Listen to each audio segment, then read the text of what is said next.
ನಾನು ಆ ಹೇಳಿಕೆಯನ್ನು ನೋಡಿದೆ. ನಾನು ಮಾನ್ಯ ಡಿ.ಕೆ. ಶಿವಕುಮಾರ್ ಅವರು ಈ ರಾಜ್ಯದ ಮುಖ್ಯಮಂತ್ರಿ ಆಗಬೇಕು ಅಂತ ಕನಸು ಕಾಣ್ತಾ ಇದ್ದೀನಿ. ಸೊ ಮುಖ್ಯಮಂತ್ರಿ ಸ್ಥಾನದ ಆಸೆ ಇಟ್ಕೊಂಡ್ರೆ ಸಾಗಲ್ಲ ಸರ್. ಅದಕ್ಕೆ ಬೇಕಾದಂಥ ಒಂದಷ್ಟು ವ್ಯಕ್ತಿತ್ವಗಳನ್ನು, ಘನತೆಯನ್ನು, ಗಾಂಭೀರ್ಯವನ್ನು ನಾವು ಬೆಳೆಸ್ಕೊಳ್ಬೇಕಾಗುತ್ತೆ ಸರ್. ನೀವು 2.5 ವರ್ಷ ಅದಕ್ಕಿಂತ ಮೊದಲು ಸರ್ ನಿಮ್ಮನ್ನು ನೋಡಿದ್ರೆ ಏನನ್ಸುತ್ತೆ ಸರ್, ಯಾರಿಗಾದ್ರೂ ಕೂಡಿ ಎಲ್ಲ ಒಂಥರ ಮಾತಾಡಿದ್ರೆ ಒಳ್ಳೆ ರೌಡಿಸಮ್ ಮಾಡ್ದಂಗೆ ಮಾತಾಡ್ತೀರಿ. ನೀವು ಎಲ್ಲರನ್ನೂ ಏಕವಚನದಲ್ಲಿ ಕರೀತೀರಿ ಸರ್. ನಿರ್ಭೀತ, ನಿಷ್ಪಕ್ಷಪಾತ, ವಿಶ್ವಾಸಾರ್ಹ ಸುದ್ದಿಗಳಿಗೆ ಮತ್ತೊಂದು ಹೆಸರಾಗಿರೋ ನ್ಯೂಸ್ 18 ಕನ್ನಡ ಈಗ ಆಪ್ನಲ್ಲೂ ಲಭ್ಯ ಇದೆ. ದಯವಿಟ್ಟು ಇಲ್ಲಿರೋ QR ಕೋಡ್ ಅನ್ನು ಸ್ಕ್ಯಾನ್ ಮಾಡಿಕೊಂಡು ಆಪ್ ಡೌನ್ಲೋಡ್ ಮಾಡೋದಕ್ಕೆ ಮರಿಬೇಡಿ. ನಿಮ್ಮ ಬೆಂಬಲ ಹೀಗೆ ಸದಾ ನಮ್ಮೊಂದಿಗಿರಲಿ. ಧನ್ಯವಾದ. ನೀವು 2023 ಚುನಾವಣೆಯಲ್ಲಿ ಕುಸುಮಾ ಅವರನ್ನ ಗೆಲ್ಲಿಸಬೇಕು ಅಂತ ಹೇಳಿ ನಿಮ್ಮ ಎಲ್ಲ ಹಣಬಲವನ್ನು, ತೋಳ್ಬಲವನ್ನು ಪ್ರಯೋಗವನ್ನು ಮಾಡಿದ್ರಿ. ಆದರೂ ಜನ, ರಾಜರಾಜೇಶ್ವರಿ ನಗರ ಜನ ನಿಮ್ಮ ಜಂಗಾಬಲವನ್ನು ಹುಡುಗಿಸಿ ಮುನಿರತ್ನ ಅವರನ್ನು ಗೆಲ್ಲಿಸಿದ್ರು. ನೀವಿವತ್ತು 138 ಜನ ಶಾಸಕರಿದ್ದೀರಿ, ಒಂದು 80 ಚಿಲ್ಲರೆ ಅಪೋಸಿಷನ್ ಅವರು ಇದ್ದಾರೆ ಸರ್. ಅವರಿಗೂ ಗೌರವ ಕೊಡಬೇಕಲ್ಲ. ಅವರು ಜನಪ್ರತಿನಿಧಿಗಳಲ್ಲ, ಅಧಿಕಾರದಲ್ಲಿ ಇದ್ದರೆ ಮಾತ್ರ ಅವ್ರಿಗೆ ಗೌರವ ಕೊಡಬೇಕು ಅಂತಲ್ಲ. ಅವರು ಜನಪ್ರತಿನಿಧಿಗಳಲ್ಲ, ಅವರು ಅಲ್ಲೇ ಶಾಸಕರು, ಅಲ್ಲಿನ ಸಂಸದರಾಗಿರೋ ಡಾಕ್ಟರ್ ಮಂಜುನಾಥ್ ಅವರು, ಅವ್ರನ್ನ ಕರೆದು ಕಾರ್ಯಕ್ರಮ ಮಾಡಬೇಕು. ನಿಮ್ದೇನು ಬೆಂಗಳೂರು ನಡಿಗೆ ಅಂತಂದರೆ ನಿಮ್ಮ ಕಾಂಗ್ರೆಸ್ ಕಾರ್ಯಕ್ರಮ ಆಗಿರಲಿಲ್ಲ. ಹಾಗಾಗಿ ಮುನಿರತ್ನವರು ಸಹಜವಾಗಿ ಅಲ್ಲಿನ ಸ್ಥಳೀಯ ಶಾಸಕರನ್ನ ನೀವು ಕರೆದಿಲ್ಲ ಅನ್ನೋ ಕಾರಣಕ್ಕೋಸ್ಕರ ಅವ್ರು ಹೋಗಿ ಪ್ರಶ್ನೆ ಮಾಡ್ಲಿಕ್ಕೆ ಹೋದ್ರು. ಶಿಷ್ಟಾಚಾರದ ಉಲ್ಲಂಘನೆ ಆಗುತ್ತೆ. ಸ್ಪೀಕರ್ ಹತ್ರ ನಾವು ಪ್ರಿವಿಲೇಜ್ ಮೋಷನ್ ಅನ್ನು ಕೂಡ ನಾವಲ್ಲಿ ಮೂವ್ ಮಾಡಬಹುದು. ನೀವು 1989ರಿಂದ ಜನಪ್ರತಿನಿಧಿ ಆಗಿದ್ದೀರಿ. ಇಷ್ಟು ಗೊತ್ತಿದ್ರು ಕೂಡ ಕರಿಟೊಪ್ಪೆ ಹಾಕಿರೋನು MLA ಬಾರಪ್ಪ ಅಂತೀರಿ. ಅಲ್ಲಿ ಗುಂಪೊಳಗಡೆ ಜಮೀರ್ ಅಹಮದ್ ಏನಾದ್ರೂ ಕೂಡ ಟೋಪಿ ಹಾಕೊಂಡು ಕೊಡ್ರೆ, ಬಿಳಿಸೋ ಟೋಪಿ ಹಾಕಿಡ್ರ ಸಾಮಣ್ಣ ಬಾರೋ ಅಂತ ಕರಿತೀರ ನೀವು? ದಮ್ಮಿದ್ಯಾ? ನಿಮ್ಮ ಬ್ರದರ್ಸ್ನ ಕರೆಯೋಕ್ಕಾಗಲ್ಲ. ಕರಿ ಟೋಪಿ ಹಾಕಿರೋ MLA ಬಾರೋ ಅಂತೀರಿ. ಬ್ರದರ್ಸನ್ ಕರೀರಿ ಸರ್, ನೋಡೋಣ.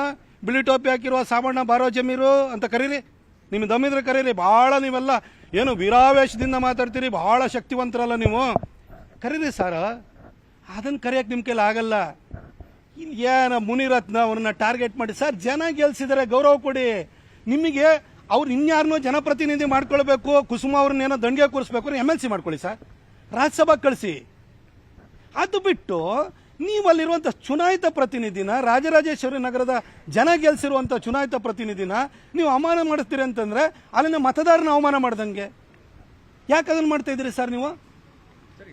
ಅಧಿಕಾರಿ ಹಂಚಿಕೆ ಬಗ್ಗೆ ಡಿ.ಕೆ. ಶಿವಕುಮಾರ್ ಒಂದು ಮಾತು ಹೇಳ್ತಾರೆ, ಶಾಸಕರು ಮುಖ್ಯ ಆಗೋದಿಲ್ಲ, ಹೈಕಮಾಂಡ್ ತೀರ್ಮಾನ ಮಾಡುತ್ತೆ, ಕಾಂಗ್ರೆಸ್ ನಂಗೆ ತುಂಬಾ ಚೆನ್ನಾಗಿ ಗೊತ್ತು ಅಂತ. ಅಧಿಕಾರ ಅವರಿಗೆ ಕಾಂಗ್ರೆಸ್ಸಿನ ಹೈಕಮಾಂಡ್ ಗೊತ್ತಿದೆ ಹೊರತು ಇಂಡಿಯನ್ ಕಾನ್ಸ್ಟಿಟ್ಯೂಷನ್ ಗೊತ್ತಿಲ್ಲ. ಅದಕ್ಕೋಸ್ಕರ ಈ ತರ ಮಾತಾಡ್ತಾರೆ. ಅದನ್ನ ಓದ್ಕೊಳ್ಳೋಕೆ ಹೇಳಿ.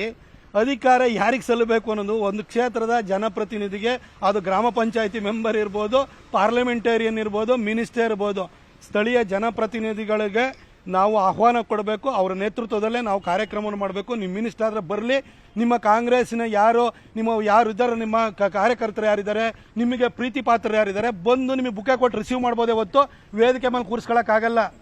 ವೇದಿಕೆ ಮೇಲೆ ಹೆಂಗೆ ಕೂರಿಸ್ಕೊಳ್ತೀರಿ? ಯಾವ ಶಿಷ್ಟಾಚಾರದ ಅನುಗುಣವಾಗಿ ನೀವು ವೇದಿಕೆ ಮೇಲೆ ಕೂರಿಸ್ಕೊಳ್ತೀರಿ? ಇಡೀ ಕ್ಷೇತ್ರದಲ್ಲಿ ಹಿಂದಿನ ದಿನ ಎಲ್ಲ ಕಡೆ ಫ್ಲೆಕ್ಸು ಕುಸುಮ ಅವ್ರದ್ದಿದೆ. ಕುಸುಮ ಅವ್ರಿಗೂ ರಾಜರಾಜೇಶ್ವರಿ ಕ್ಷೇತ್ರದ ಡಿಫೀಟೆಡ್ ಕ್ಯಾಂಡಿಡೇಟ್ ಅಷ್ಟೇ. ಜನ ಅವ್ರಿಗೆ ಆಶೀರ್ವಾದ ಮಾಡಿಲ್ಲ. 2028ಕ್ಕೆ ಮತ್ತೆ ಪ್ರಯತ್ನ ಮಾಡಲಿ, ಅವ್ರಿಗೆ ಒಳ್ಳೇದಾಗಲಿ, ನಾವೇನು ಅವ್ರಿಗೆ ಕೆಟ್ಟದಾಗಲಿ ಅಂತ ನಾವು ಬಯಸಲ್ಲ. ಆದರೆ ಜನ ಕೊಡೋದ ಅಧಿಕಾರವನ್ನು ನಿಮಗೆ ಡಿ.ಕೆ. ಶಿವಕುಮಾರ್ ಅವರು ನಿಮಗೆ ಬೇಕಾದವರು ಕಾಂಗ್ರೆಸ್ಸಿನ ನಾಯಕರು, ಕಾಂಗ್ರೆಸ್ ಪಕ್ಷ ನಮ್ಮದು ಅನ್ನೋ ಕಾರಣಕ್ಕೆ ಪಕ್ಷವನ್ನು ಇಟ್ಕೊಂಡ್ಬಿಟ್ಟು ನೀವು ಅಧಿಕಾರ ನಡೆಸೋಕ್ಕೆ ಬರಬಾರ್ದು. ಅಲ್ಲಿಗೆ ಸ್ಥಳೀಯ ಜನಪ್ರತಿನಿಧಿಗಳಿಗೆ ಗೌರವ ಕೊಡೋ ಕೆಲಸ ಮಾಡಬೇಕು. ಡಿ.ಕೆ. ಶಿವಕುಮಾರ್ ಅವರೇ, ಶಾಶ್ವತವಾಗಿ ಯಾರಿಗೂ ಅಧಿಕಾರ ಇರಲ್ಲ. 2028ಕ್ಕೆ ನೀವು ಜಾಬ್ಲೆಸ್ ಆಗೇ ಆಗ್ತೀರಿ. ಅವಾಗ ಬಿಜೆಪಿ ಅವ್ರು ಹಿಂಗೆ ನಡ್ಕೊಳಕ್ಕಾಗುತ್ತಾ? ಗೌರವನ ಕೊಡುವಂಥದ್ದನ್ನ ಕಲ್ತ್ಕೊಳ್ಳಿ ಸರ್.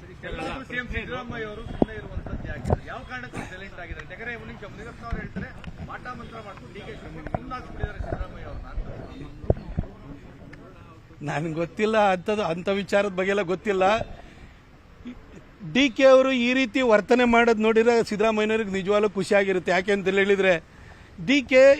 ಅವರು ಎಲ್ಲರನ್ನ ಪ್ರೀತಿ ವಿಶ್ವಾಸದಿಂದ 2.5 ವರ್ಷದಿಂದ ನಡ್ಕೊಂಡಿದ್ರೆ ಆ ಬೆಂಗಳೂರಿನಲ್ಲಿ ಆ ಬ್ಲಾಕ್ ಬಕ್ ಕಂಪನಿಯವನು ಗುಂಡಿಗೆ ಬಿದ್ದೋಗಿದೆ, ಓಡಾಡೋಕ್ಕಾಗ್ತಾ ಇಲ್ಲ, ನಾವು ಬೇರೆ ಕಡೆಗೆ ಶಿಫ್ಟ್ ಮಾಡ್ತಿದ್ದೀವಿ ಅಂತ ಹೇಳ್ಕೊಂಡ್ರೆ ನನ್ನ ಬ್ಲಾಕ್ ಮೇಲ್ ಮಾಡ್ತೀರಾ ಅಂತ ಕೇಳ್ತೀರಿ ಸರ್.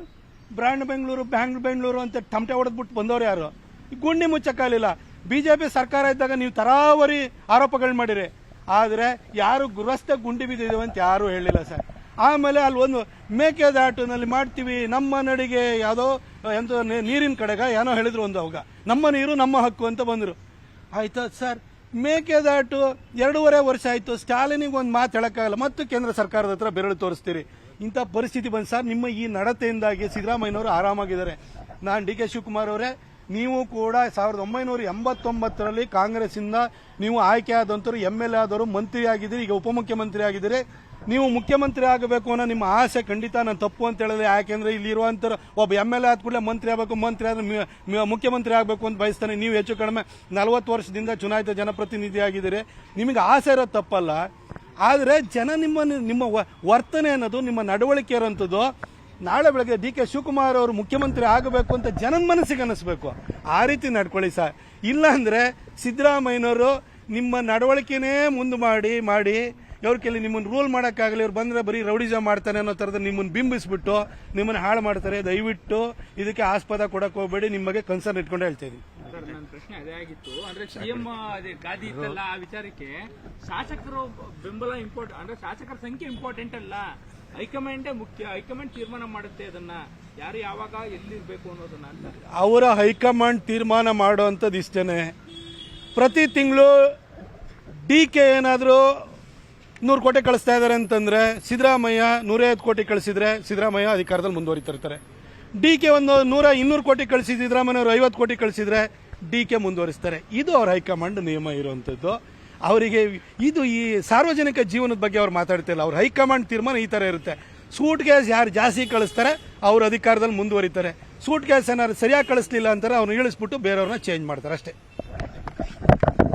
ನಿರ್ಭೀತ, ನಿಷ್ಪಕ್ಷಪಾತ, ವಿಶ್ವಾಸಾರ್ಹ ಸುದ್ದಿಗಳಿಗೆ ಮತ್ತೊಂದು ಹೆಸರಾಗಿರುವ ನ್ಯೂಸ್ 18 ಕನ್ನಡ ಈಗ ಆಪ್ನಲ್ಲೂ ಲಭ್ಯವಿದೆ. ದಯವಿಟ್ಟು ಇಲ್ಲಿರುವ QR ಕೋಡ್ ಅನ್ನು ಸ್ಕ್ಯಾನ್ ಮಾಡಿಕೊಂಡು ಆಪ್ ಡೌನ್ಲೋಡ್ ಮಾಡೋದಕ್ಕೆ ಮರಿಬೇಡಿ. ನಿಮ್ಮ ಬೆಂಬಲ ಹೀಗೆ ಸದಾ ನಮ್ಮೊಂದಿಗಿರಲಿ. ಧನ್ಯವಾದ.